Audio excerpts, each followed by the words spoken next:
yaitu percaya kepada hari kiamat. Dan malam ini masih kita bahas mengenai rukun iman yang kelima. Kita sempurnakan yang kurang kemarin. Jadi intinya kita sebagai seorang mukmin yang mukallaf, yang sudah balik, yang berakal, wajib kita meyakini akan datangnya hari kiamat atau hari akhir, yang disebut dalam Al-Quran Yaumul Mi'ad, Maliki Yaumiddin, hari kiamat, hari hancurnya alam semesta. Kenapa perlu kita imani tentang akan datangnya hari kiamat ini? Karena banyak disebutkan di dalam Al-Quran, sebagaimana minggu kemarin sudah yang jelaskan, dan bagian daripada dakwahnya para nabi dan para rasul.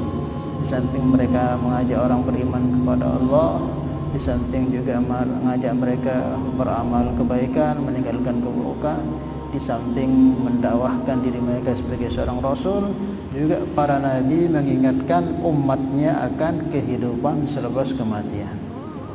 Ya qaumi innamal hayatud dunya mata' wa innad darul akhirah hiya darul qarar. Wahai kaumku, wahai umatku, sesungguhnya kehidupan dunia ini sesaat, main-main sesaat saja. Wa innad darul akhirah, sementara negeri akhirat, hiya darul qarar, dialah negeri yang kekal, yang akan selama-lamanya. Maka wajib kita mengimani akan datangnya hari kiamat tersebut. Kemarin sudah kita bahas mengenai hikmah daripada kita mengimani akan datangnya hari kiamat. Sudah kita bahas kemarin satu, dan kita lanjutkan. Minimal kata para ulama ada 4 hikmah kita mengimani, mempercayai akan adanya hari kebangkitan atau hari kiamat tersebut. Kemarin yang pertama, liwujdanil itminan, supaya kita mendapatkan ketenangan di dunia ini. Karena kalau terlalu kita banyak pikirkan dunia ini, nanti akan membawakan ke hati kita itu ketidaktenangan. Semakin banyak kita pikirkan, sibukkan diri kita dengan dunia, hati kita dengan keduniaan, semakin banyak kepusingan dan semakin banyak kesibukan kita. Maka obatnya gimana? Ya, banyak-banyak pikir akhirat. Karena hakikatnya kita ini adalah orang-orang akhirat. Semua tanpa terkecuali kita semua akan pergi ke negeri yang sebenarnya, yang sesungguhnya, yaitu negeri akhirat. Dunia ini hanya lintasan saja, hanya persinggahan sesaat. Tujuan inti kita itu yaitu negeri akhirat. Maka kalau pikiran kita itu ke akhirat, maka insya Allah akan banyak ketenangan yang kita akan dapatkan. Tidak terlalu kita berambisi di dunia ini, karena akhirnya juga apa yang kita capek cari di dunia ini, entah itu harta, jabatan, akan kita tinggalkan atau dia akan tinggalkan kita. Itu sudah pasti. Enggak ada ceritanya orang mati bawa hartanya, bawa pesawatnya, bawa rumahnya, enggak ditinggalkan. Yang hanya dia bisa bawa 2 helai kain kapan itu saja. Nah, kalau orang itu pikirnya negeri akhirat insya Allah tenang. Lihat orang punya ini, orang punya kedudukan ini, itu cuma sementara, paling mati selesai. Malah kita kasihan orang yang banyak kepunyaannya dari keduniaan, kok dia tidak jalani dengan ketaatan, malah dia gunakan dengan kemaksiatan. Oh, nanti itu prosesnya berat. Nabi sabdakan, ulama juga katakan, harta yang akan dihisab kelak pada hari kiamat itu bukan harta haram, bukan harta haram. Ad-dunya halaluhu hisab. Dunia itu, harta benda dunia dihisab yang halal, itu yang dihisab, yang lebih dari kecukupan. Berduit motor sekik cukup sebenarnya, lagu ngerombo dihisabnya mana. Lagu lah memang kebutuhan jantin. Ada dengan berduit motor sekik cukup sependaku peronjok doang dari, nah itu dihisap itu, dihisap. Punya rumah satu cukup, buat lagi rumah, buat lagi, itu yang lebih dari kebutuhan itu yang dihisap. Yang haram azab, akan diazab langsung. Harta curian, harta rampokan, harta riba itu nggak dihisap, itu nggak perlu dihisap, langsung diazab. Yang halal yang lebih dari kebutuhan itulah yang dihisap. Punya kendaraan satu cukup, ya sudah. Kalau memang butuhnya dua ya dua gitu. Jangan kita berlebihan. Berlebihan itulah yang dibenci oleh Allah. Itu yang kan dihisap. Maka supaya tenang, banyaklah pikir akhirat. Nah, kalau pikir akhiratnya enak, kita punya harta aman, tidak punya harta juga aman. Tidak terlalu cinta kita dengan benda-benda tersebut.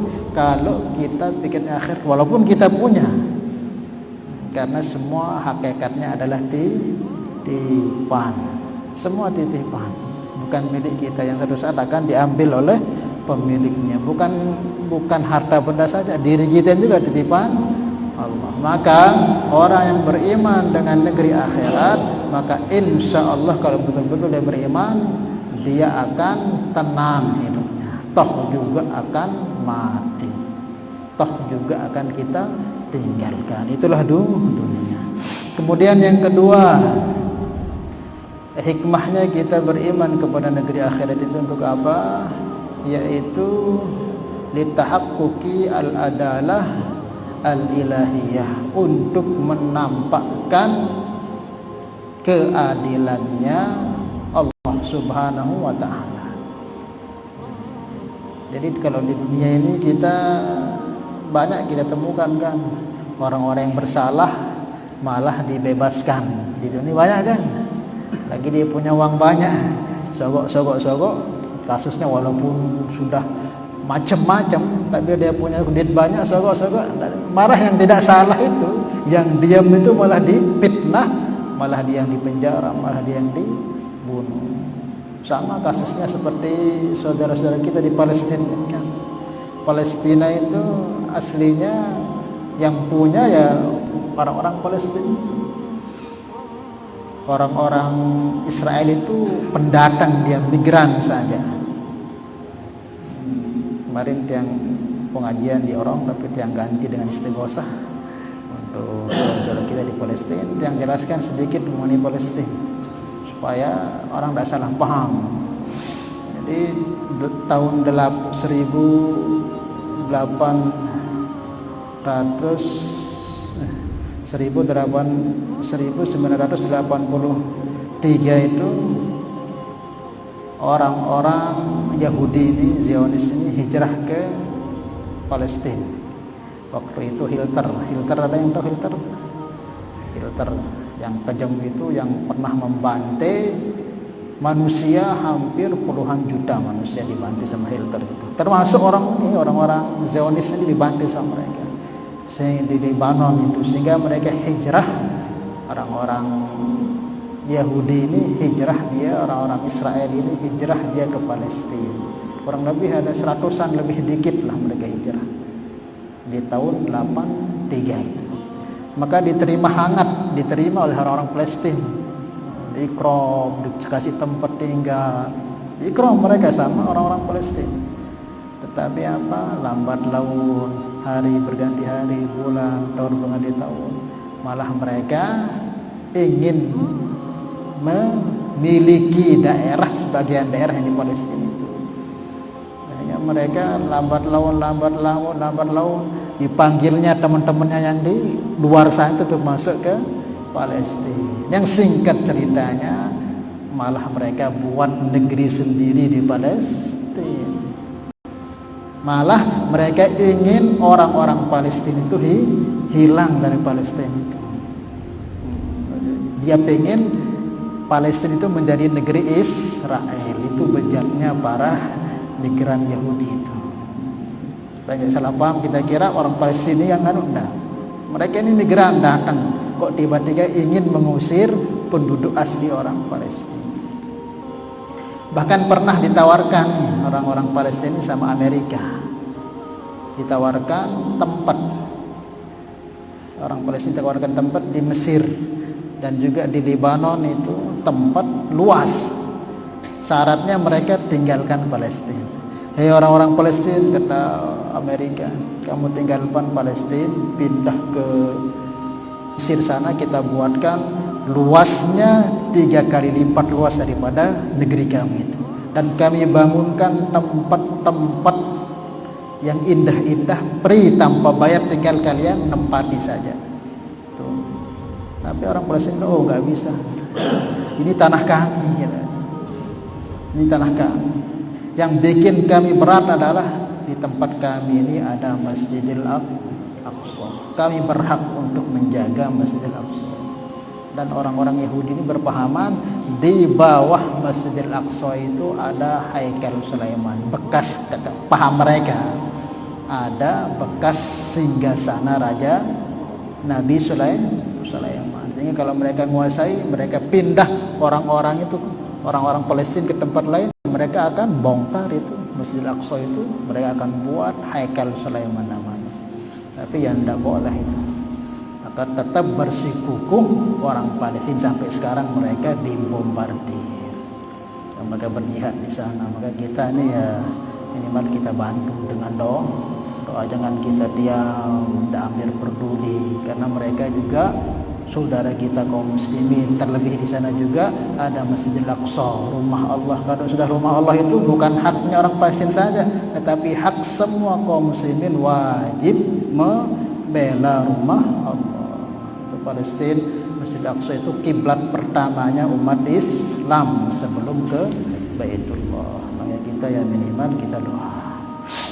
Nah sekarang kan difitnah itu, dikiranya mereka yang melakukan kekerasan, teroris dan sebagainya. Padahal dari dulu sampai sekarang mereka yang membantai orang-orang Palestina, membunuh anak-anak. Bisa saja mana yang kuat medianya itu yang disebar, itu yang dianggap benar. Itu di dunia, hukum di dunia bisa orang salah dibenarkan dan yang benar disalahkan di dunia bisa. Asal kita punya kekuasaan, punya harta banyak bisa, tetapi di akhirat tidak bisa. Maka ditahaqquqi al-adalah al-ilahiyah, untuk menegakkan keadilan Allah yang sebenarnya kelak di akhirat itu. Yang salah tetap salah, yang benar tetap benar, walaupun sedikit kesalahannya tetap akan Allah proses. Kita jangan melakukan hal-hal yang tidak sesuai dengan batasan Allah, pasti akan diproses. Di dunia mungkin kita bisa sembunyi, tapi di akhirat sedikit pun tidak akan bisa bersembunyi. Nah, insyaallah ya.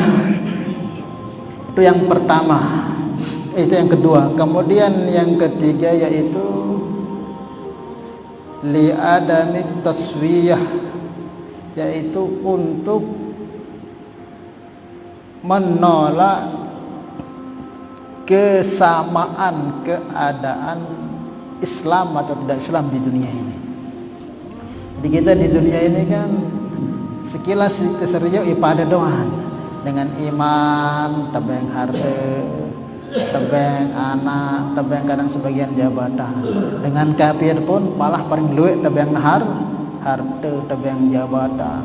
Kadang dek nuah sembahyang, dek nak kenal Allah, lebih bahagia hidup nirwana, lebih banyak hartanya, lebih menguasai sistem ekonomi dan sebagainya. Itu di dunia memang. Karena kelihatan orang Islam ya agak kurang. Tetapi di akhirat enggak akan disamakan oleh Allah. Apa hasibal ladzina yajtarahus sayyi'ah kalladzina amanu wa amilus solihati sawa'um mahyahum wa mamatuhum sa'a ma yahkumun, kata Allah. Apakah kalian mengira orang yang berbuat maksiat, orang yang ingkar dengan Allah ini, kemudian dengan orang yang wa amilus solihat sawa'un mahyahum wa mamatuhum, apa kamu mengira mereka sama hidup dan mati mereka? Yang beriman hidupnya susah, terus akhirat nikmat dan susah. Terus orang kafir bahagia, terus akhirat jangan bahagia masih. Nah, kalau kamu bersangka seperti itu akan bahagia, ya sa'ama yahkumun, sungguh buruk keputusan persangkaanmu itu. Enggak seperti itu. Nah, mungkin di dunia bisa lebih, orang-orang maksiat ini diberikan oleh Allah, orang yang kafir diberikan, tapi di akhirat enggak. Tetap orang iman akan mulia, orang yang bertakwa akan mulia, dan orang yang maksiat akan hina, dan orang kafir pun akan hina. Mungkin kalau di dunia kita lihat ya sekilas kayak sama saja kelihatannya, tapi kalau di akhirat enggak. Yang iman akan dimuliakan derajatnya oleh Allah, yang kafir, yang ahli maksiat akan dihinakan oleh Allah Subhanahu wa taala. Itu diadami taswiyah supaya tidak ada kesamaan kesannya. Sebagaimana dikatakan dalam hadis itu, ada orang kafir itu masuk neraka dengan orang Islam. Maka ini diceritakan kisah orang yang terakhir masuk surga. Itu di neraka sama tempatnya dengan orang kafir. Saking suwe dari neraka ini, maka orang kafir katakan, "Hei orang iman, katanya kamu orang iman itu kan akan pasti masuk surga. Tetapi sudah berabad-abad lamanya saya dan kamu di neraka. Mana bukti keimananmu akan masuk surga kamu?" Ya, maka Allah dengar itu. Itu orang tidak ada ibadahnya.